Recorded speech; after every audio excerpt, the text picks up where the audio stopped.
Hello doctor, ਮੈਂ doctor Sunil Garg, education hub ਅੰਬੇ institute Mansa and Patiala.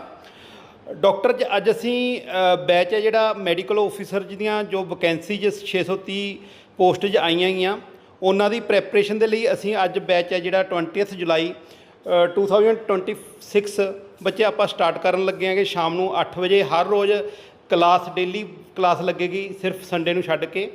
ਅਤੇ ਤੁਸੀਂ ਹਰ ਰੋਜ਼ 8 ਵਜੇ ਔਨਲਾਈਨ ਜਿਹੜੀ ਲਾਈਵ ਕਲਾਸ ਹੈ ਦੇਖ ਸਕੋਗੇ ਅਤੇ ਸੁਣ ਸਕੋਗੇ। ਆਪਣੀ ਪ੍ਰੈਪਰੇਸ਼ਨ ਹੈ ਜਿਹੜੀ ਉਹ ਬਹੁਤ ਹੀ ਅੱਛੇ ਤਰੀਕੇ ਨਾਲ ਕਰ ਸਕੋਗੇ।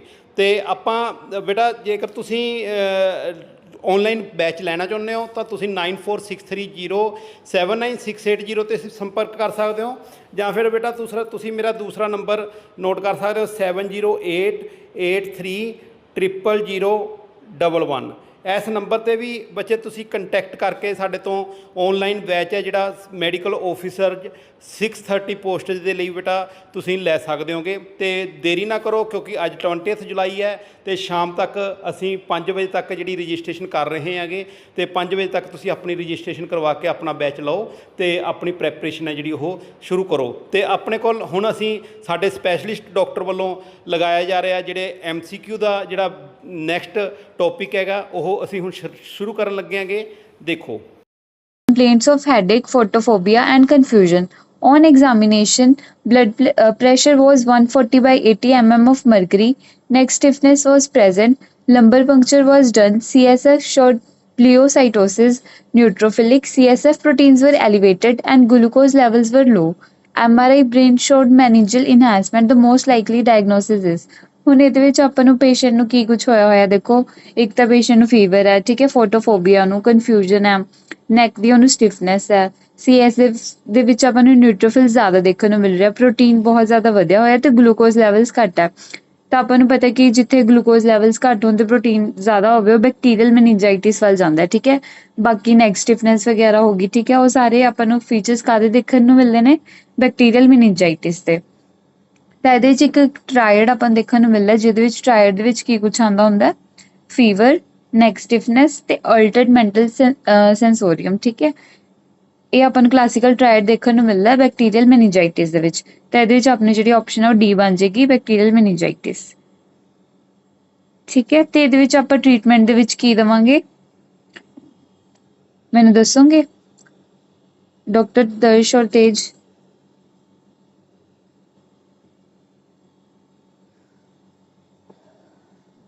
ਆਈਵੀ ਐਂਟੀਬਾਇਓਟਿਕਸ ਦਵਾਂਗੇ ਮੈਮ। ਹਾਂ, ਹੋਰ ਕਿਹੜੀਆਂ ਇੱਕ ਅੱਧੀ ਐਗਜ਼ਾਮਪਲ?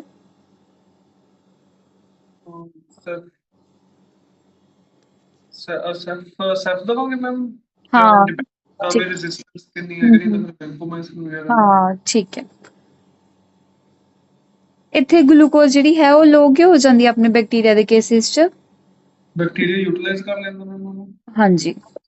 ਤੇ ਲੰਬਰ ਪੰਕਚਰ ਆਪਾਂ ਕਰ ਸਕਦੇ ਹਾਂ ਨਾ ਪੇਸ਼ੈਂਟ 'ਚ?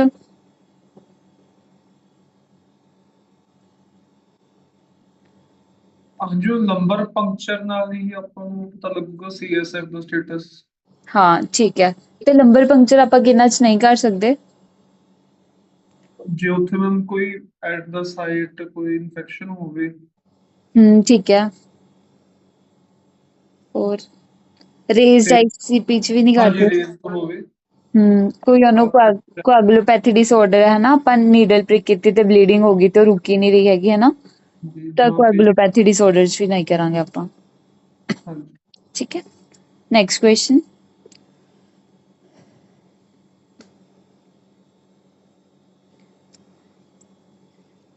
Which of the following is not an acute phase reactant? ਇਹਨਾਂ ਨੇ ਆਪਸ਼ਨ ਦਿੱਤੀਆਂ ਹੈ CRP, ਫੈਰਿਟਿਨ, ਕੰਪਲੀਮੈਂਟ ਤੇ BNP, ਠੀਕ ਹੈ। ਤਾਂ ਆਪਾਂ ਨੂੰ ਪਤਾ ਹੀ ਹੈ ਕਿ ਇਹਨਾਂ ਦੇ ਵਿੱਚ acute phase reactant ਪ੍ਰੋਟੀਨ ਕਿਹੜਾ ਨਹੀਂ ਹੈਗਾ? BNP। ਕਿਉਂ ਨਹੀਂ ਹੈਗਾ? BNP ਕਿੱਥੋਂ ਰਿਲੀਜ਼ ਹੁੰਦਾ?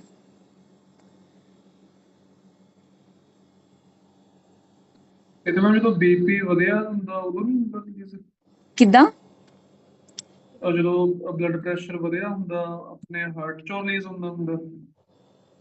ਜਦੋਂ ਪੇਸ਼ੈਂਟ ਜਿਹੜਾ ਆਪਣੇ ਕੋਲ ਹਾਰਟ ਫੇਲੀਅਰ ਵਾਲਾ ਪੇਸ਼ੈਂਟ ਆਉਂਦਾ ਨਾ, ਤਾਂ ਜਿਹੜਾ ਆਪਣੇ ਵੈਂਟਰੀਕਲ ਮਸਲਸ ਹੁੰਦੀਆਂ ਨੇ ਉਹ ਰਿਲੀਜ਼ ਕਰਦੀਆਂ ਨੇ BNP, ਠੀਕ ਹੈ। ਤੇ ਐਕਿਊਜ਼ ਫੇਜ਼ ਰਿਐਕਟੈਂਟ ਜਿਹੜੇ ਹੁੰਦੇ ਨੇ ਉਹ ਲੀਵਰ ਦੇ ਦੁਆਰਾ ਪ੍ਰੋਡਿਊਸ ਹੁੰਦੇ ਨੇ ਜਦੋਂ ਇੰਟਰਲਿਊਕਿਨ 6 ਐਕਟੀਵੇਟ ਹੁੰਦਾ ਹੈ।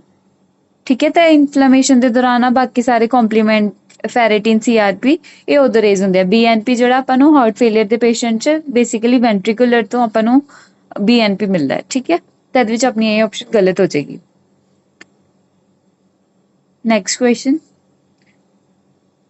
ਚਿਕਨਗੁਨੀਆ ਇਜ਼ ਵਾਇਰਲ ਹਾਂ, ਚਿਕਨਗੁਨੀਆ ਆਪਣੀ ਵਾਇਰਲ ਹੈ। ਚਿਕਨਗੁਨੀਆ ਦੀ ਫੈਮਿਲੀ ਕਿਹੜੀ ਹੈ?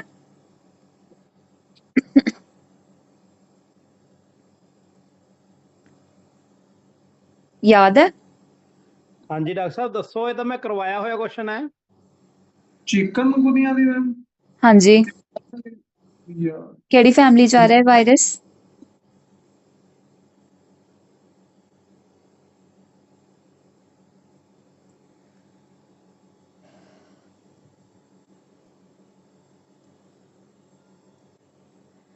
चिकनगुनिया की ਜਿਹੜੀ फैमिली है अल्फा वायरस है। वो तो जीनस है ना इसका। ਟੋਗਾਵਿਰਿਡੀ हाँ, टोगाविरिडे ਇਹਦੀ फैमिली है। ठीक है, ਤੇ ਜਿਹੜੀ ਆਪਣੀ ਚਿਕਨਗੁਨੀਆ ਕੌਣ ਫੈਲਾਉਂਦਾ? ਵੈਕਟਰ ਕੀ ਹੈ? ਏਡੀਜ਼ ਇਜਿਪਟੀ ਮੈਮ ਏਡੀਜ਼ ਇਜਿਪਟੀ, ਹੋਰ ਕੀ ਕੁਝ ਫੈਲਾਉਂਦਾ ਹੈ? ਡੇਂਗੀ ਯੈਲੋ ਫੀਵਰ ਜ਼ੀਕਾ। ਠੀਕ ਹੈ, ਤੇ ਅਗਰ ਆਪਾਂ ਡਾਇਗਨੋਸਿਸ ਕਰਨਾ ਤਾਂ ਸਭ ਤੋਂ ਪਹਿਲਾਂ ਆਪਾਂ ਆਰਟੀਪੀਸੀਆਰ ਕਰਾਂਗੇ, ਫਿਰ ਆਈਜੀਐਮ ਕਰ ਲਾਂਗੇ। ਠੀਕ ਹੈ, ਤੇ ਟ੍ਰੀਟਮੈਂਟ ਦੇ ਵਿੱਚ ਤਾਂ ਆਪਾਂ ਬੇਸਿਕਲੀ ਫਲੂਇਡਸ ਵਗੈਰਾ ਹੀ ਜ਼ਿਆਦਾ ਪ੍ਰੈਫਰ ਕਰਦੇ ਆ ਪੇਸ਼ੈਂਟ ਨੂੰ, ਤੇ ਅਗਰ ਕੋਈ ਪੇਨ ਵਗੈਰਾ ਹੋ ਰਹੀ ਹੈ ਜਾਂ ਬੁਖਾਰ ਵਗੈਰਾ ਤੇ ਪੀਸੀਐਮ ਦੇ ਦਾਂਗੇ। ਨੈਕਸਟ ਸਟੀਰੋਇਡ ਵਗੈਰਾ ਨਹੀਂ ਦਿੰਦੇ ਕੋਈ ਵੀ? ਹਾਂਜੀ, ਸਟੀਰੋਇਡ ਕੋਈ ਵੀ ਨਹੀਂ ਮੈਮ? ਸਟੀਰੋਇਡਸ ਨਹੀਂ ਦਿੰਦੇ ਆਪਾਂ, ਕਿਉਂਕਿ ਆਪਾਂ ਜਾਂ ਤਾਂ ਸਿੰਪਟੋਮੈਟਿਕ ਮੈਨੇਜਮੈਂਟ ਕਰਨੀ ਆ ਨੂੰ, ਫੀਵਰ ਵਗੈਰਾ ਹੈਗਾ ਹੈ ਨਾ, ਜਾਂ ਕੋਈ ਜੁਆਇੰਟ ਪੇਨ ਹੈ ਤਾਂ ਉਹਦੇ ਲਈ ਪੀਸੀਐਮ ਦੇ ਦਾਂਗੇ, ਬਾਕੀ ਆਈਵੀ ਫਲੂਇਡਸ ਵਗੈਰਾ ਹੈ ਨਾ, ਬਾਕੀ ਈਟਿੰਗ ਹੈਲਦੀ। ਅਗਰ ਪਲੇਟਲੇਟ ਵਗੈਰਾ ਜਿਵੇਂ ਡੇਂਗੂ ਦੇ ਕੇਸ 'ਚ 20,000 ਤੋਂ ਅਗਰ ਜ਼ਿਆਦਾ ਘੱਟ ਜਾਂਦੇ ਨੇ, ਫਿਰ ਆਪਾਂ ਨੂੰ ਟ੍ਰਾਂਸਫਿਊਜ਼ਨ ਦੀ ਵੀ ਲੋੜ ਪੈ ਜਾਂਦੀ ਹੈ। ਹਾਂਜੀ। ਠੀਕ ਹੈ, next question, symptoms of right-sided heart failure include all except, ਇਹ ਵੀ ਆਪਾਂ ਕੁਐਸਚਨ ਕੀਤਾ ਹੋਇਆ ਨਾ, ਰਾਈਟ ਸਾਈਡਡ ਦੇ ਵਿੱਚ ਕੀ ਹੁੰਦਾ ਸਾਰਾ ਕੁਝ? ਪੀਡਲ ਇਡੀਮਾ, ਅਸਾਈਟਿਸ, ਰੇਜ਼ ਜੇਵੀਪੀ ਦੇਖਣ ਨੂੰ ਮਿਲੂਗਾ, ਬੈਕ ਪ੍ਰੈਸ਼ਰ ਦਾ। ਫਾਈਨ ਕ੍ਰਿਪਸ਼ਨ ਹਾਂ, ਉਹ ਕਿਹਦੇ ਵਿੱਚ ਦੇਖਣ ਨੂੰ ਮਿਲਦੇ ਆ? ਲੈਫਟ ਸਾਈਡਡ ਦੇ ਵਿੱਚ। ਠੀਕ ਹੈ, ਹੋਰ ਕੀ ਫੀਚਰਸ ਹੁੰਦੇ ਆ ਲੈਫਟ ਸਾਈਡਡ ਦੇ ਵਿੱਚ?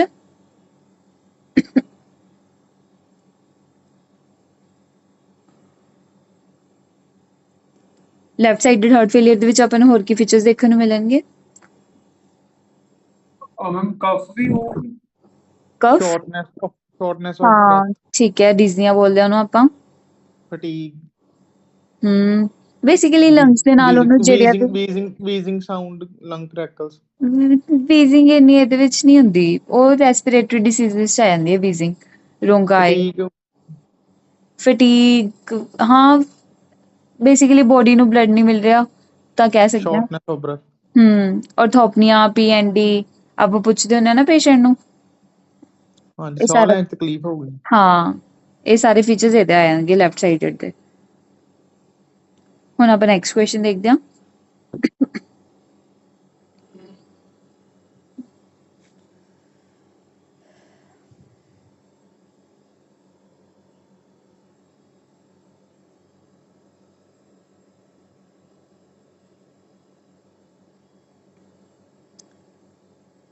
A 60-year-old male suffering from auditory hallucinations said that people staying upstairs were talking about him and conspiring against him. He filed a police complaint against them, but the allegations were proved to be wrong. The most likely diagnosis is, ठीक है, ਤਾਂ ਦੇਖੋ basically ਸਾਈਜ਼ੋਫਰੀਨੀਆ ਵਾਲਾ ਆਪਾਂ ਨੂੰ ਦੱਸ ਰਿਹਾ। ਹਾਂਜੀ, ਸਕਰੀਨਜ਼ੋਫਰੀਨੀਆ ਹੀ ਹੋਊਗਾ। ਹਾਂ, ਇਹਦੇ ਵਿੱਚ ਕੀ ਹੁੰਦਾ ਵੈਮ ਹੁੰਦਾ, ਵੈਮ। ਹਾਂ, ਉਹਨੂੰ ਇੱਕ ਤਾਂ ਆਵਾਜ਼ਾਂ ਬੇਮਤਲਬ ਦੀਆਂ ਸੁਣਦੀਆਂ ਰਹਿੰਦੀਆਂ, ਫਿਰ ਉਹਨੂੰ ਫਾਲਸ ਬਿਲੀਫ ਵੀ ਆਉਂਦਾ ਕਿ ਹਾਂ ਮੈਨੂੰ ਕੋਈ ਮਾਰੇਗਾ। ਠੀਕ ਹੈ, ਤੇ ਸੀਜ਼ੋਫਰੇਨੀਆ ਲਈ ਆਪਾਂ ਨੂੰ ਜਿਹੜੇ ਸਿੰਪਟਮਸ ਹੁੰਦੇ ਆ ਉਹ 2 ਤੋਂ ਵੱਧ ਚਾਹੀਦੇ ਹੁੰਦੇ ਨੇ, ਜਿਹੜੇ ਆਪਣੇ ਕੈਟਾਗਰਾਈਜ਼ ਹੁੰਦੇ ਨੇ, ਤੇ 1 ਮਹੀਨੇ ਲਈ ਚਾਹੀਦੇ ਹੁੰਦੇ ਆ ਉਹ ਸਿੰਪਟਮਸ ਕਿਹੜੇ ਆਉਂਦੇ ਆ, ਯਾਦ ਹੈ ਕੁਛ? ਮੈਨੂੰ ਸ਼ੱਕ ਹੋਊਗਾ ਇੱਕ ਦੂਜੇ ਐਵੇਂ ਫਾਲਤੂ ਸ਼ੱਕ। ਹਾਂ, ਹੈਲੂਸੀਨੇਸ਼ਨਸ ਹੋ ਗਏ, ਹੋਰ ਡਿਸਆਰਡਰ। ਪੋਜ਼ਿਟਿਵ ਤੇ ਨੈਗੇਟਿਵ ਸਿੰਪਟਮ ਹੁੰਦੇ ਆ। ਹਾਂ, ਕਿਹੜੇ ਪੋਜ਼ਿਟਿਵ ਜਿੱਦਾਂ hallucinations ਉਹਨੂੰ ਸੁਣੂਗਾ ਡਿਲੂਜਨ ਦੇ ਵਿੱਚ ਗਲਤ ਮਤਲਬ ਗਲਤ ਫਹਿਮੀ ਬਣਾਊਗਾ ਠੀਕ ਹੈ, ਹੋਰ? ਤੇ ਉਹ ਕਹੂਗਾ ਮੈਨੂੰ ਸੁਣਦਾ ਵੀ ਆ, ਬਿਹੇਵੀਅਰ ਵੀ ਖਰਾਬ ਹੋਊਗਾ। ਠੀਕ ਹੈ, ਨੈਗੇਟਿਵ ਵਿੱਚ ਉਹੀ ਬਿਹੇਵੀਅਰ ਜ਼ਿਆਦਾ ਮੇਨ ਖਰਾਬ ਹੁੰਦਾ। ਹਾਂ, ਹੋਰ? ਨੈਗੇਟਿਵ ਨੈਗੇਟਿਵ ਵਿੱਚ ਤਾਂ ਮੈਮ ਕੁਝ ਕਰਨ ਦਾ ਮਨ ਨਹੀਂ ਕਰਦਾ ਹੋਣਾ, ਕੁਝ ਚੰਗਾ ਨਹੀਂ ਲੱਗਦਾ, ਐਨਹੀਡੋਨੀਆ ਠੀਕ ਹੈ, ਠੀਕ ਹੈ, ਹਾਂ, ਯਾਰ ਇੱਕ ਕਿਸੇ ਨਾਲ ਇੰਟਰੈਕਟ ਨਹੀਂ ਕਰੂਗਾ। ਹਾਂ, Symptoms ਲੋਕਾਂ ਨਾਲ ਗੱਲਬਾਤ ਕਰਨਾ ਪਸੰਦ ਨਹੀਂ ਹੋਊਗਾ। ਕੰਮ ਨੈਗੇਟਿਵ ਚ ਮੋਟੀਵੇਸ਼ਨ ਨਹੀਂ ਆਉਣੀ ਉਹਦੇ ਵਿੱਚ, ਠੀਕ ਹੈ। ਤੇ ਇਹਦੇ ਵਿੱਚ ਆਪਾਂ ਟ੍ਰੀਟਮੈਂਟ ਕੀ ਦੇਵਾਂਗੇ? ਐਂਟੀਸਾਈਕੋਟਿਕਸ ਚੱਲਣਗੇ। ਕਿਹੜੀ ਐਂਟੀਸਾਈਕੋਟਿਕਸ, ਟਿਪੀਕਲ ਕਿ ਏਟਿਪੀਕਲ? ਏਟਿਪੀਕਲ ਐਂਟੀਸਾਈਕੋਟਿਕਸ ਆਪਾਂ ਪ੍ਰੈਫਰ ਕਰਦੇ ਹਾਂ, ਠੀਕ ਹੈ, ਲਾਈਕ ਰਿਸਪੈਰੀਡੋਨ ਜਾਂ ਓਲੈਂਜ਼ਾਪਿਨ। ਠੀਕ ਹੈ, ਪੁੱਛ ਸਕਦੇ ਆ, ਤੁਸੀਂ ਲਿਖ ਲਓ। Next question.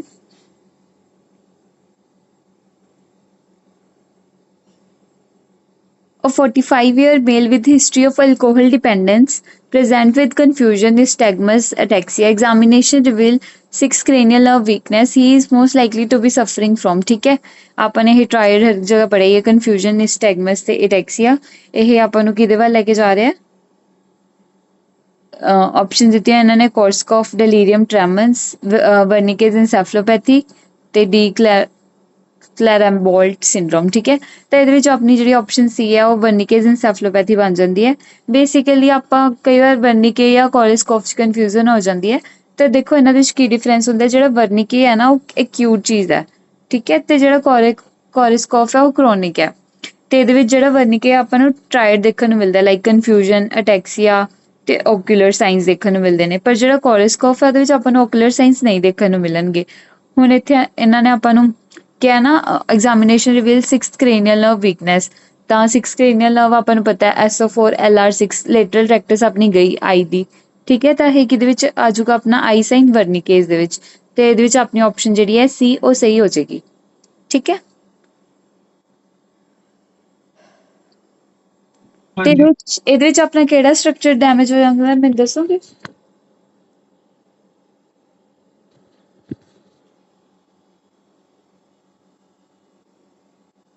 ਕਿਹੜਾ ਸਟਰਕਚਰ ਡੈਮੇਜ ਹੋ ਜਾਂਦਾ ਬ੍ਰੇਨ ਦੇ ਵਿੱਚ? ਥੈਲਮਸ ਸਪੈਸੀਫਿਕਲੀ ਮੈਮਿਲਰੀ ਬੋਡੀਜ਼। ਠੀਕ ਹੈ, ਤੇ ਇਹਦੇ ਵਿੱਚ ਵਾਈਟਾਮਿਨ ਕਿਹੜਾ ਜਾਂਦਾ ਆਪਣਾ ਘੱਟ ਗਿਆ ਹੁੰਦਾ, ਡੈਫੀਸ਼ੀਐਂਟ ਵਾਈਟਾਮਿਨ? ਥਾਇਆਮਿਨ B1। ਹਾਂ, ਠੀਕ ਹੈ, ਤੇ ਆਪਾਂ ਜਿਹੜਾ ਥਾਇਆਮਿਨ ਹੈ ਉਹ ਹਮੇਸ਼ਾ ਆਪਾਂ ਗਲੂਕੋਜ਼ ਤੋਂ ਪਹਿਲਾਂ ਦਿੰਦੇ ਹਾਂ। ਠੀਕ ਹੈ, ਕਿਉਂਕਿ ਨਹੀਂ ਤਾਂ ਫਿਰ ਡਿਮਾਂਡ ਵੱਧ ਜਾਏਗੀ, ਗਲੂਕੋਜ਼ ਅਗਰ ਆਪਾਂ ਪਹਿਲਾਂ ਦੇਤਾ ਤਾਂ ਫਿਰ ਥਾਇਆਮਿਨ ਜ਼ਿਆਦਾ ਦੇਣਾ ਪਊਗਾ। Next question.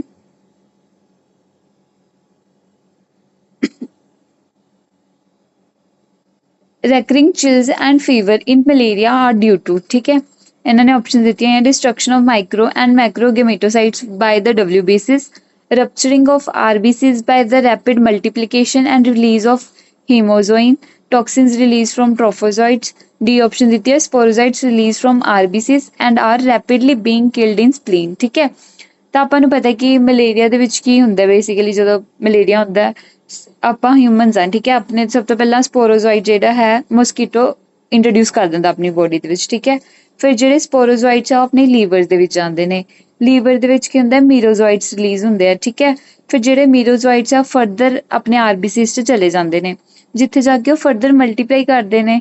ਠੀਕ ਹੈ, ਫਿਰ ਉਸ ਤੋਂ ਬਾਅਦ ਜਿਹੜਾ ਆਪਣਾ ਆਰਬੀਸੀ ਹੈ ਉਹ ਬਰਸਟ ਹੋ ਜਾਂਦਾ ਤੇ ਉਹਦੇ ਨਾਲ ਟੌਕਸਿਨਸ ਵੀ ਰਿਲੀਜ਼ ਹੁੰਦੇ ਆ, ਜਿਨ੍ਹਾਂ ਨੂੰ ਆਪਾਂ ਹੀਮੋਜ਼ੋਇਨ ਬੋਲਦੇ ਹਾਂ। ਠੀਕ ਹੈ, ਫਿਰ ਉਸ ਤੋਂ ਬਾਅਦ ਜਿਹਦੇ ਕਰਕੇ ਆਪਾਂ ਨੂੰ ਫੀਵਰ ਵਿੱਚ ਚਿਲਸ ਆਉਂਦੇ ਨੇ, ਤਾਂ ਇੱਥੇ ਆਪਣੀ ਜਿਹੜੀ ਆਪਸ਼ਨ ਬੀ ਸਹੀ ਬਣ ਜਾਂਦੀ ਹੈ, rupturing of RBCs by rapid multiplication and release of haemozoin. ਠੀਕ ਹੈ, ਜਿਹਦੇ ਕਰਕੇ ਆਪਾਂ ਨੂੰ ਚਿਲਸ ਤੇ ਫੀਵਰ ਆਉਂਦਾ। ਤੇ ਇਹਦੇ ਵਿੱਚ ਟੌਕਸਿਨ ਹੈ ਮੈਮ? ਹਾਂ, ਬੇਸਿਕਲੀ ਆਰਬੀਸੀਸ ਚੋਂ ਨਿਕਲ ਰਿਹਾ ਨਾ ਹੀਮੋਜ਼ੋਇਨ, ਆਰਬੀਸੀਸ ਹਾਂ, ਉਹਦੇ ਕਰਕੇ ਆਪਾਂ ਨੂੰ ਫੀਵਰ ਤੇ ਚਿਲਸ ਆ ਰਹੇ ਨੇ। ਤੇ ਡਾਇਗਨੋਸਿਸ ਆਪਾਂ ਕਿੱਦਾਂ ਬਣਾਵਾਂਗੇ ਇਹਦਾ? ਗੋਲਡ ਸਟੈਂਡਰਡ ਕੀ ਹੈ?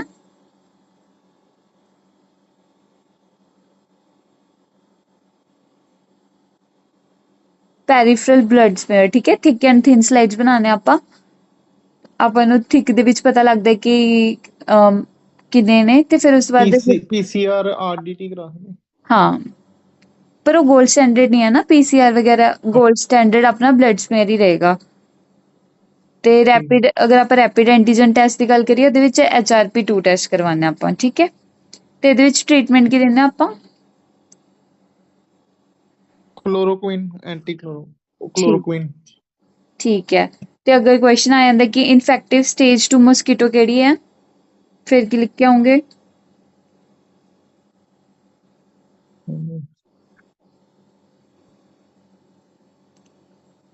ਇਨਫੈਕਟਿਵ ਕਹਿੰਦੇ ਮੈਮ? ਹਾਂਜੀ, ਇਨਫੈਕਟਿਵ ਸਟੇਜ 2 ਮੋਸਕੀਟੋ। 2 ਮਸਕੀਟੋ। ਉਹ ਗੇਮੀਟੋਸਾਈਟ ਹੋ ਜਾਂਦੀ ਹੈ, ਠੀਕ ਹੈ। ਆਪਣੇ ਅੰਦਰ ਜਿਹੜਾ ਹੈ, ਜਦੋਂ ਸਪੋਰੋਜ਼ੋਇਟਸ ਕਨਵਰਟ ਹੋ ਕੇ ਆਪਣੀ ਬੋਡੀ ਦੇ ਅੰਦਰ ਗੇਮੀਟੋਸਾਈਟਸ ਬਣ ਜਾਂਦੇ ਆ। ਫਿਰ ਜਦੋਂ ਇੱਕ ਨਵਾਂ ਮੋਸਕੀਟੋ ਆਪਾਂ ਨੂੰ ਬਾਈਟ ਕਰੇਗਾ, ਉਹ ਗੇਮੀਟੋਸਾਈਟਸ ਉਹ ਮੋਸਕੀਟੋ ਦੇ ਅੰਦਰ ਚਲੇ ਜਾਂਦੇ ਨੇ।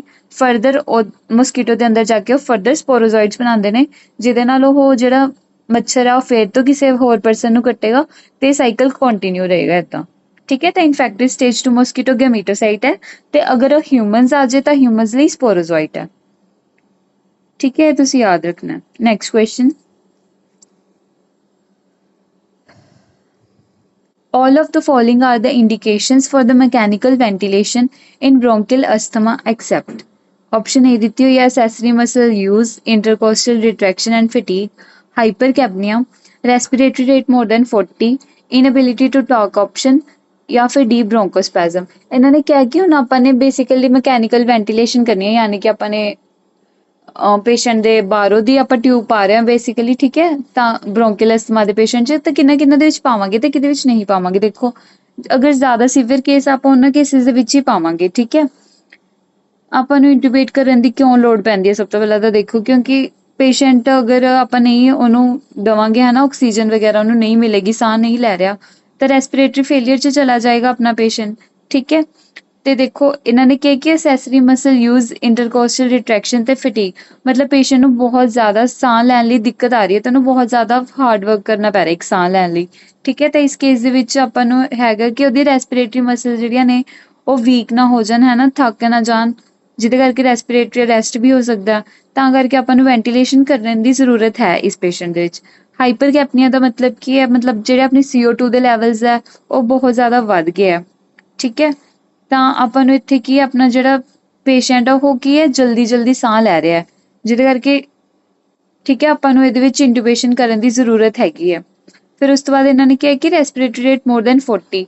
ਇੱਥੇ ਵੀ ਆਪਾਂ ਨੂੰ ਪਤਾ ਲੱਗ ਗਿਆ ਕਿ ਨੋਰਮਲ ਆਪਣਾ ਰੈਸਪੀਰੇਟਰੀ ਰੇਟ ਕਿੰਨਾ ਹੁੰਦਾ? ਦੱਸੋਗੇ ਮੈਨੂੰ ਕਿੰਨਾ ਹੁੰਦਾ ਨੋਰਮਲ ਰੈਸਪੀਰੇਟਰੀ ਰੇਟ ਆਪਣਾ? ਹਾਂਜੀ ਮੈਮ, 12 to 24 ਤੱਕ, 24 ਤੱਕ, 12 to 24। ਹਾਂ, ਠੀਕ ਹੈ। ਹੁਣ ਇੱਥੇ ਇਹਨਾਂ ਨੇ 40 ਕਿਹਾ, ਤਾਂ ਮਤਲਬ ਪੇਸ਼ੈਂਟ ਨੂੰ ਬਹੁਤ ਜ਼ਿਆਦਾ ਦਿੱਕਤ ਆ ਰਹੀ ਹੈ ਸਾਹ ਲੈਣ 'ਚ, ਤਾਂ ਇਹਦੇ ਵਿੱਚ ਵੀ ਆਪਾਂ ਵੈਂਟੀਲੇਸ਼ਨ ਕਰਾਂਗੇ। ਆਪਾਂ ਕਿਹਦੇ ਵਿੱਚ ਨਹੀਂ ਕਰਾਂਗੇ? ਬ੍ਰੋਂਕੋਸਪੈਜ਼ਮ ਦੇ ਵਿੱਚ ਨਹੀਂ ਕਰਾਂਗੇ, ਕਿਉਂਕਿ ਇਹਦੇ ਵਿੱਚ ਬ੍ਰੋਂਕੋਸਪੈਜ਼ਮ ਕੀ ਆਪਾਂ ਬੇਸਿਕਲੀ ਆਕਸੀਜਨ ਵਗੈਰਾ ਦੇ ਕੇ ਜਾਂ ਫਿਰ ਕੋਈ ਵੀ ਨੈਬੂਲਾਈਜ਼ਰ ਨਾਲ ਆਪਾਂ ਬ੍ਰੋਂਕੋਸਪੈਜ਼ਮ ਨੂੰ ਠੀਕ ਕਰ ਸਕਦੇ ਹਾਂ, ਠੀਕ ਹੈ। ਬਾਕੀ ਕੇਸਿਸ ਦੇ ਵਿੱਚ ਆਪਾਂ ਮੈਡੀਕੇਸ਼ਨ ਨਾਲ ਠੀਕ ਨਹੀਂ ਕਰ ਸਕਦੇ, ਤਾਂ ਲਾਸਟ ਆਪਸ਼ਨ ਆਪਣੇ ਕੋਲ ਮਕੈਨੀਕਲ ਵੈਂਟੀਲੇਸ਼ਨ ਬਣਦੀ ਹੈ। ਤਾਂ ਇਹਨਾਂ ਆਪਸ਼ਨਸ ਦੇ ਵਿੱਚ ਆਪਣੇ ਕੋਲ ਡੀ ਆਪਸ਼ਨ ਜਿਹੜੀ ਆ ਉਹ ਆਨਸਰ ਬਣ ਜਾਏਗੀ, ਠੀਕ ਹੈ। Next question, normal breathing rate ਕਿੰਨਾ ਦੱਸਿਆ ਸੀਗਾ?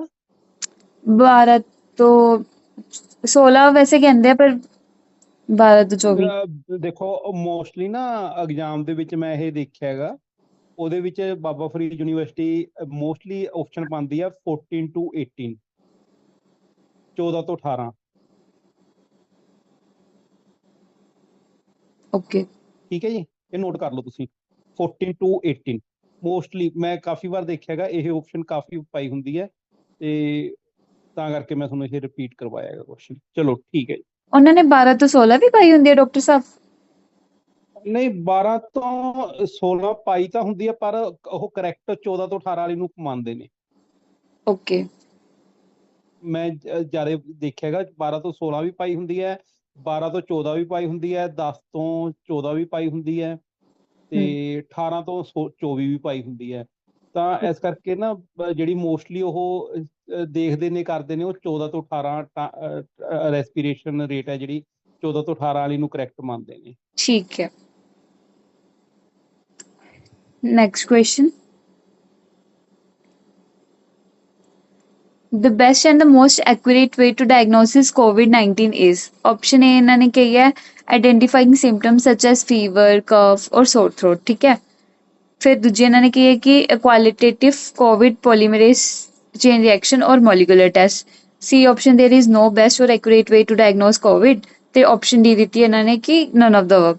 ਤਾਂ ਆਪਾਂ ਨੂੰ ਪਤਾ ਕਿ ਜਦੋਂ COVID-19 ਚੱਲਿਆ ਸੀ ਸਾਰੇ ਇੱਕ RT-PCR ਕਰਵਾ ਰਹੇ ਸੀ, ਠੀਕ ਹੈ, ਇੱਕ ਬੇਸਿਕਲੀ ਕਿਟ ਟਾਈਪ ਆ ਰਿਹਾ ਸੀ ਸਾਰੇ ਕੋਲ ਟੈਸਟ, ਮੋਲੀਕੂਲਰ ਟੈਸਟ, ਤੇ ਇਹੀ ਸਭ ਤੋਂ ਬੈਸਟ ਤੇ ਐਕੂਰੇਟ ਵੇ ਆਪਾਂ ਮੰਨਦੇ ਸੀ ਕਿਉਂਕਿ ਫੀਵਰ, ਕਫ, ਥਰੋਟ ਸਿਰਫ ਸਪੈਸੀਫਿਕ ਨਹੀਂ ਹੈਗਾ ਨਾ COVID-19 ਲਈ, ਇਹ ਤਾਂ ਹੋਰ ਚੀਜ਼ਾਂ 'ਚ ਵੀ ਆਪਾਂ ਦੇਖਣ ਨੂੰ ਮਿਲ ਸਕਦੇ ਆ। ਤਾਂ ਇਹਦੇ ਵਿੱਚ ਆਪਣਾ ਜਿਹੜਾ ਆਪਸ਼ਨ ਬੀ ਉਹ ਸਹੀ ਬਣ ਜਾਏਗੀ, ਠੀਕ ਹੈ। Next question,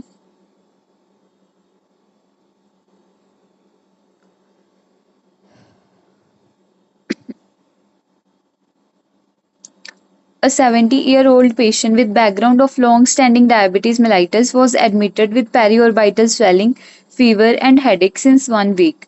On evaluation, he was found to have orbital cellulitis with extensive ulceration extending to the nasal bridge. No facial deficit were found. Surgical debridement, histopathological specimen and CSF both revealed fungal hyphae. Appropriate drugs in this patient include, ਇਹ question ਆਪਾਂ ਪਹਿਲਾਂ ਵੀ ਕੀਤਾ ਹੋਇਆ। ਇਹਦੇ ਵਿੱਚ ਕੀ ਹੈ, 70 ਸਾਲ ਦਾ ਆਪਣੇ ਕੋਲ ਡਾਇਬੀਟਿਕ ਪੇਸ਼ੈਂਟ ਹੈ। ਹੁਣ ਉਹਨਾਂ ਨੇ ਆਪਾਂ ਨੂੰ ਫੀਚਰਸ ਦੇ ਰੱਖੇ ਨੇ ਜਿਵੇਂ ਔਰਬਿਟਲ ਸਵੈਲਿੰਗ, ਸੈਲਾਈਟਿਸ ਦਿੱਤਾ ਹੋਇਆ ਇਹਨਾਂ ਨੇ, ਪੈਰੀਓਰਬਾਈਟਲ ਸਵੈਲਿੰਗ ਦਿੱਤੀ ਹੋਈ ਹੈ, ਫੀਵਰ, ਹੈਡੇਕ, ਠੀਕ ਹੈ, ਤੇ ਫੰਗਲ ਹਾਈਫੇ ਦਿੱਤੇ ਹੋਇਆ ਬਾਇਓਪਸੀ ਤੇ CSF ਤੇ। ਤਾਂ ਇਹ ਕਿਹਦੇ ਵੱਲ ਜਾ ਰਿਹਾ, ਇਹ ਮਿਊਕਰਮਾਈਕੋਸਿਸ ਦਾ ਡਾਇਗਨੋਸਿਸ ਬਣਾ ਰਿਹਾ, ਠੀਕ ਹੈ। ਇਹਦੇ ਵਿੱਚ ਨੋਜ਼ ਵੀ ਇਨਵੋਲਵ ਹੈ, ਆਈਜ਼ ਵੀ ਇਨਵੋਲਵ ਹੈ, ਤਾਂ ਆਪਣਾ ਬ੍ਰੇਨ ਵੀ, ਠੀਕ ਹੈ। ਤਾਂ ਇਹਦੇ ਵਿੱਚ ਆਪਾਂ ਟ੍ਰੀਟਮੈਂਟ 'ਚ ਕੀ ਦਿੰਦੇ ਹੁੰਦੇ, ਐਮਫੋਟੈਰੀਸਿਨ B ਦਿੰਦੇ ਹਾਂ, ਠੀਕ ਹੈ। ਤੁਸੀਂ ਯਾਦ ਰੱਖਣਾ ਕਿ ਇਹਦੇ ਵਿੱਚ ਡਰਗ ਜਿਹੜੀ ਆਪਾਂ ਪ੍ਰੈਫਰ ਕਰਦੇ ਹਾਂ ਐਮਫੋਟੈਰੀਸਿਨ B। ਤੇ ਅਗਰ ਆਪਾਂ ਹਿਸਟੋਪੈਥ ਦੀ ਗੱਲ ਕਰੀਏ, ਮਿਊਕਰਮਾਈਕੋਸਿਸ ਆਪਾਂ ਨੂੰ ਕਿੱਦਾਂ ਦਾ ਦਿਖਦਾ, ਤਾਂ ਤੁਹਾਨੂੰ ਹਿਸਟੋਪੈਥੋਲੋਜੀ ਐਗਜ਼ਾਮਿਨ ਫਾਈਂਡਿੰਗਸ ਵੀ ਦੇ ਸਕਦੇ ਆ ਉਹ, ਲਾਈਕ ਇਹਦੇ ਵਿੱਚ ਆਪਾਂ ਨੂੰ ਬਰੋਡ, ਠੀਕ ਹੈ, ਰਿਬਨ ਲਾਈਕ ਨੋਨ ਸੈਪਰੇਟ ਹਾਈਫੇ ਦਿਖਣਗੇ ਜਿਹੜੇ ਕਿ ਰਾਈਟ ਐਂਗਲ ਬ੍ਰਾਂਚਿੰਗ ਸ਼ੋ ਕਰਨਗੇ, ਠੀਕ ਹੈ। ਤੁਸੀਂ ਲਿਖ ਲਓ, ਨੋਟ ਕਰ ਲਓ, ਯਾਦ ਰੱਖਣਾ ਤੁਸੀਂ। ਤੇ ਐਸਪਰਜਿਲਸ ਨਾਲੋਂ ਇਹ ਕਿੱਦਾਂ ਡਿਫਰੈਂਸ਼ੀਏਟ ਕਰਦੇ ਆ, A ਤੋਂ ਐਸਪਰਜਿਲਸ, A ਤੋਂ ਐਕਿਊਟ ਐਂਗਲ ਬ੍ਰਾਂਚਿੰਗ, ਠੀਕ ਹੈ। ਐਸਪਰਜਿਲਸ ਜਿਹੜੇ S ਤੋਂ, ਤੁਸੀਂ ਯਾਦ ਰੱਖਣਾ ਕਿ ਐਸਪਰਜਿਲਸ 'ਚ ਸੈਪਟੇਟ ਹਾਈਫੇ ਹੁੰਦੇ ਆ, ਓਕੇ। ਤੇ ਇਹਦੇ ਵਿੱਚ ਆਪਣੀ ਜਿਹੜੀ ਟ੍ਰੀਟਮੈਂਟ ਉਹ ਐਮਫੋਟੈਰੀਸਿਨ B ਬਣ ਜਾਣਾ। Next question,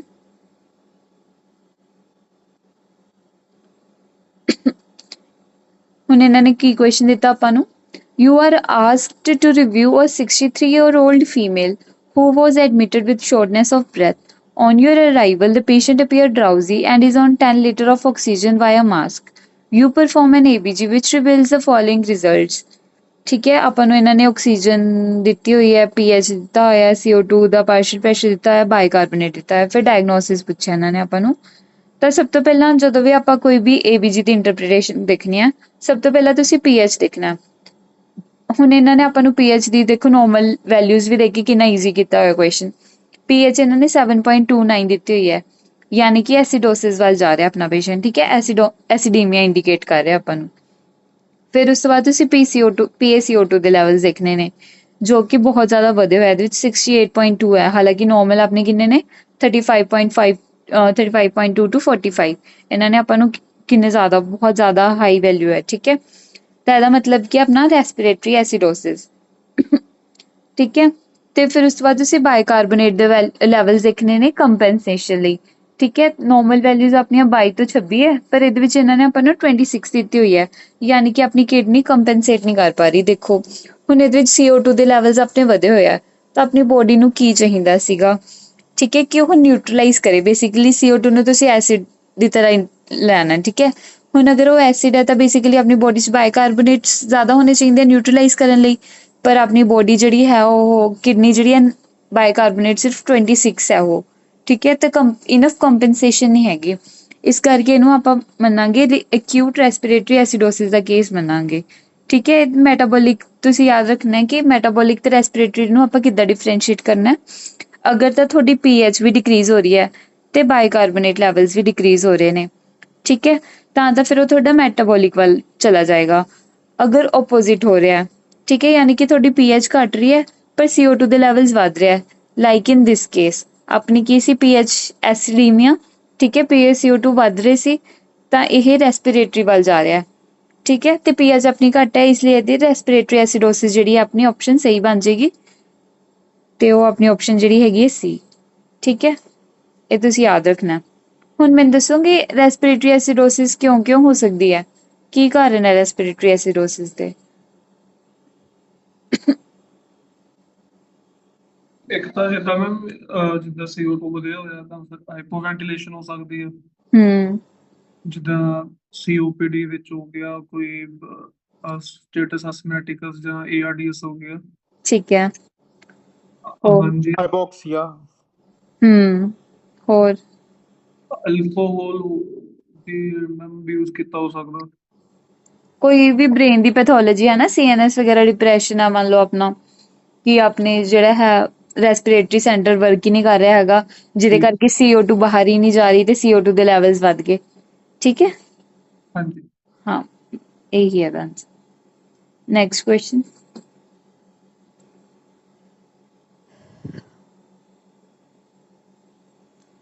Addison's disease is, ਹੁਣ ਐਡੀਸਨਸ ਡਿਸੀਜ਼ ਕੀ ਹੁੰਦੀ ਹੈ, ਜਦੋਂ ਆਪਣਾ ਜਿਹੜਾ ਐਡਰੀਨਲ ਕੋਰਟੈਕਸ ਹੈ ਉਹ ਪ੍ਰੋਡਿਊਸ ਨਹੀਂ ਕਰ ਪਾਉਂਦਾ ਆਪਣੇ ਹਾਰਮੋਨਸ, ਉਹ ਕਿਹੜੇ ਐਲਡੋਸਟੀਰੋਨ ਤੇ ਕੋਰਟੀਸੋਲਸ ਵਗੈਰਾ ਉਹਨੇ ਪ੍ਰੋਡਿਊਸ ਕਰਨੇ ਹੁੰਦੇ ਆ, ਤੇ ਜਦੋਂ ਉਹ ਪ੍ਰੋਡਿਊਸ ਨਾ ਕਰ ਪਾਵੇ ਉਹਨੂੰ ਆਪਾਂ ਐਡੀਸਨਸ ਡਿਸੀਜ਼ ਬੋਲਦੇ ਹਾਂ।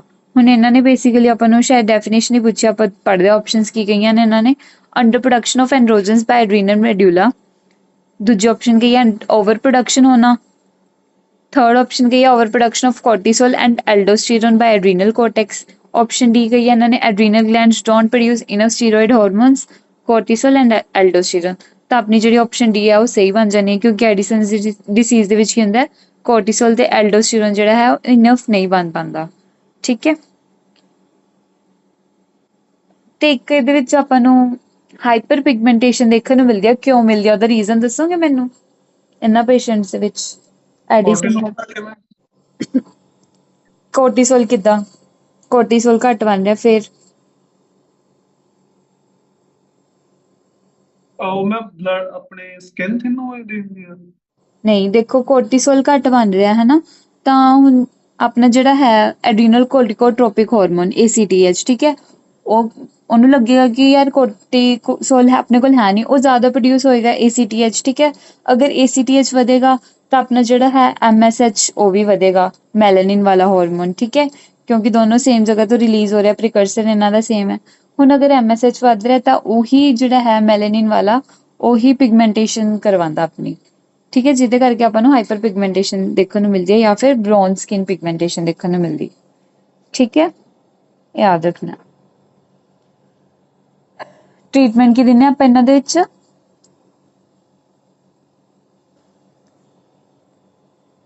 ਟ੍ਰੀਟਮੈਂਟ ਕੀ ਦੋਗੇ? ਸਟੀਰੋਇਡਸ ਵੀ ਚੱਲਣਗੇ ਮੈਮ। ਹਾਈਡਰੋਕੋਰਟਿਸੋਨ ਤੇ ਫਲੂਡੋਕੋਰਟਿਸੋਨ ਆਪਾਂ ਦਿੰਦੇ ਹਾਂ, ਠੀਕ ਹੈ। Next question.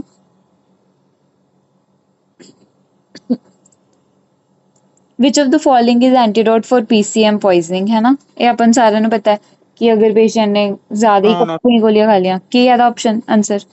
ਐਨਐਸਟਾਈਲ। ਠੀਕ ਹੈ। ਨੈਲੋਕਸਨ ਕਿਹਦੇ ਵਿੱਚ ਦਿੰਦੇ ਆਪਾਂ, ਦੱਸਿਓ ਅਲਕੋਹਲ। ਕਿੱਦਾਂ?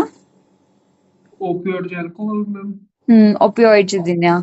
ਤੇ ਆਇਰਨ ਪੋਇਜ਼ਨਿੰਗ ਚ ਕੀ ਦਿੰਦੇ ਆਪਾਂ? ਆਇਰਨ ਕਿਲੇਟਰ। ਹਾਂ, ਕਿਹੜਾ? ਡੈਸਪਰੀਆਕਸਿਨ। ਠੀਕ ਹੈ। ਤੇ ਅਗਰ ਕੁਐਸਚਨ ਆ ਜਾਏ ਓਪੀ ਪੋਇਜ਼ਨਿੰਗ ਫਿਰ? ਉਹਦੇ ਵਿੱਚ ਮੈਂ ਐਟ੍ਰੋਪਿਨ। ਹੋਰ ਨਾਲ ਕੀ ਦਿੰਦੇ ਆ? ਪੈਲਿਡੋਕਸਿਨ। ਹਾਂ, ਤੇ ਅਗਰ ਮਿਥੇਨੋਲ ਦੀ ਪੋਇਜ਼ਨਿੰਗ ਫਿਰ? ਉਹਦੇ ਵਿੱਚ ਮੈਮ ਇਥੇਨੋਲ। ਇਥੇਨੋਲ ਮਿਥੇਨੋਲ ਕੁਝ ਵੀ। ਹਾਂਜੀ, ਇਥੇਨੋਲ ਦਵਾਂਗੇ ਮੈਮ ਉਹਦੇ ਵਿੱਚ ਤਾਂ ਮਿਥੇਨੋਲ ਪੋਇਜ਼ਨਿੰਗ। ਫੋਮੇਪਿਜ਼ੋਲ, ਠੀਕ ਹੈ। ਤੇ ਇੱਕ ਪੀਸੀਐਮ ਇੱਥੇ ਦੱਸੋ। ਹਾਂਜੀ ਮੈਮ, ਮੈਂ ਇੱਕ ਮਿੰਟ ਮੈਂ ਦੱਸ ਰਿਹਾ। ਐਟ੍ਰੋਪਿਨ ਜਿਹੜੀ ਹੈਗੀ ਹੈ ਐਜ ਏ ਐਂਟੀਡੋਟ ਵਰਤੀ ਜਾਂਦੀ ਹੈ।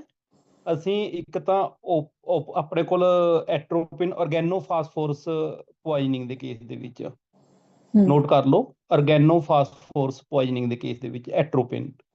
ਇੱਕ ਅਸੀਂ ਸਰਜਰੀ ਦੇ ਦੌਰਾਨ ਜਦੋਂ ਬ੍ਰੈਡੀਕਾਰਡੀਆ ਕੰਡੀਸ਼ਨ ਹੁੰਦੀ ਹੈ ਉਦੋਂ ਵੀ ਐਟ੍ਰੋਪਿਨ ਯੂਜ਼ ਕਰਦੇ ਹਾਂ। ਐਟ੍ਰੋਪਿਨ ਨੂੰ ਅਸੀਂ ਯੂਜ਼ ਕਰਦੇ ਹਾਂ ਮਾਈਡਰੀਆਸਿਸ ਦੇ ਕੇਸ ਦੇ ਵਿੱਚ ਪਿਊਪਿਲ ਨੂੰ ਡਾਇਲੇਟ ਕਰਨ ਦੇ ਲਈ। ਨੋਟ ਕਰ ਲਿਆ ਜੀ। ਓਪੀਓਇਡ ਪੋਇਜ਼ਨਿੰਗ ਦੇ ਲਈ ਅਸੀਂ ਨਲੋਕਸੋਨ ਯੂਜ਼ ਕਰਦੇ ਹਾਂ। ਕਲੀਅਰ ਹੈ ਜੀ। ਤੇ ਪੀਸੀਐਮ ਦੀ ਪੋਇਜ਼ਨਿੰਗ ਦੇ ਲਈ ਅਸੀਂ N-ਐਸੀਟਾਈਲਸਿਸਟੀਨ ਨੂੰ ਯੂਜ਼ ਕਰਦੇ ਹਾਂ। ਇਹਨੂੰ ਨੋਟ ਕਰ ਲਓ। ਇਹ ਇੰਪੋਰਟੈਂਟ ਹੈ। ਜਿਹੜੇ ਮੈंने ਫਾਰਮਾਕੋਲੋਜੀ ਦੇ ਤੁਹਾਨੂੰ ਨੋਟਸ ਦਿੱਤੇ ਨੇ, ਪੜ੍ਹੇ ਨੇ ਕਿ ਕੁਝ ਕੁਐਸਚਨ ਕਿ ਨਹੀਂ ਪੜ੍ਹੇ ਤੁਸੀਂ? ਇੱਕ ਵਾਰ ਮੈਨੂੰ ਦੱਸ ਦਿਓ, ਤੁਸੀਂ ਉਹਨਾਂ ਨੂੰ ਸਟੱਡੀ ਕੀਤਾ ਕਿ ਨਹੀਂ ਕੀਤਾ? ਹਾਂਜੀ ਦੇਖੇ ਸੀ ਸਰ। ਨਹੀਂ ਦੇਖੇ ਨਹੀਂ ਨਾ ਤੁਸੀਂ, ਉਹਨਾਂ ਦੇ ਪ੍ਰਿੰਟ ਆਊਟ ਲੈ ਲਏ? ਨਹੀਂ। ਡਾਕਟਰ ਦਰਸ਼ ਤੁਸੀਂ ਪ੍ਰਿੰਟ ਆਊਟ ਲੈ ਲਏ ਕਿ ਨਹੀਂ ਲਏ? ਨਹੀਂ ਸਰ, ਆਈਪੈਡ 'ਚ ਪੜ੍ਹਦਾ ਮੈਂ ਤਾਂ ਉਹਦੇ। ਨਹੀਂ ਪਤਾ ਕਿ ਮੈਂ ਤਾਂ ਤੁਹਾਨੂੰ ਇੱਕ ਚੀਜ਼ ਜ਼ਰੂਰ ਕਹੂੰਗਾ। ਦੇਖੋ ਆਪਾਂ ਕਰੰਟਲੀ ਜਿਹੜੀਆਂ ਚੀਜ਼ਾਂ ਹੈਗੀਆਂ ਆਈਪੈਡ ਵਗੈਰਾ, ਠੀਕ ਹੈ, ਇਹ ਇੰਪੋਰਟੈਂਟ ਹੈ, ਪਰ ਤੁਸੀਂ ਨਾ ਉਹਨਾਂ ਦੇ ਪ੍ਰਿੰਟ ਆਊਟ ਜ਼ਰੂਰ ਲੈ ਲਓ। ਪ੍ਰਿੰਟ ਆਊਟ ਲੈਣ ਦਾ ਮੋਟਿਵ ਪਤਾ ਕੀ ਹੁੰਦਾ ਹੈ? ਉਹਦੇ ਉੱਤੇ ਜਿਵੇਂ ਮੈਂ ਤੁਹਾਨੂੰ ਐਟ੍ਰੋਪਿਨ ਬਾਰੇ 3-4 ਚੀਜ਼ਾਂ ਦੱਸੀਆਂ ਗਈਆਂ ਹੈ ਨਾ, ਤੁਸੀਂ ਉੱਥੇ ਨੋਟ ਕਰ ਲਓਗੇ।